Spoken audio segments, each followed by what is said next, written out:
মাজারে হামলায় নির্বাচন বানচালের ষড়যন্ত্র দেখছে বিএনপি। স্বাভাবিক প্রক্রিয়ায় দেশ না চলার অভিযোগ। মাজার তারপর এগুলো সব ভাঙাচুরি করা হয়েছে। এগুলো আসলে বিচ্ছিন্ন কিছু না। নির্বাচনটা সামনে রেখে এই ধরনের আরো অনেক কিছু সামনে আপনারা দেখতে পাবেন, যাতে নির্বাচনটা না হয়। তৌহিদি জনতার নামে কারা এই কাজগুলো করছেন আপনি দেখবেন, এদের পিছনে আন্তর্জাতিক ষড়যন্ত্র আছে। রাজবাড়ীতে লাশ পোড়ানোর ঘটনা খতিয়ে দেখছে সরকার।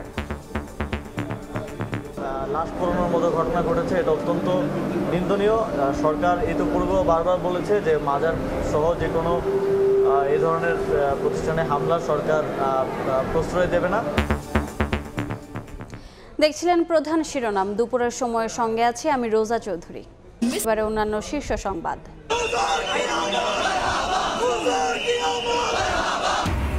মানবজাতির মুক্তির দিশারি মহানবীকে স্মরণে যশনে জুলুস। ঈদে মিলাদুন্নবীর বর্ণাঢ্য আয়োজনে সারা দেশে মুসল্লির ঢল।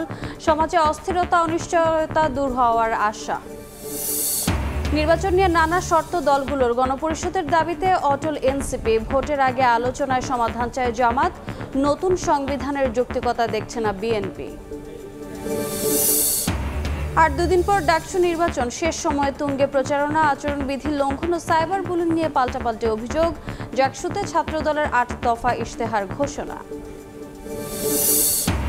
লক্ষ্মীপুরে নিয়ন্ত্রণ হারিয়ে যাত্রীবাহী বাস খালে। নিহত অন্তত ৫ জন, আহত ১৫ জন বিভিন্ন হাসপাতালে ভর্তি।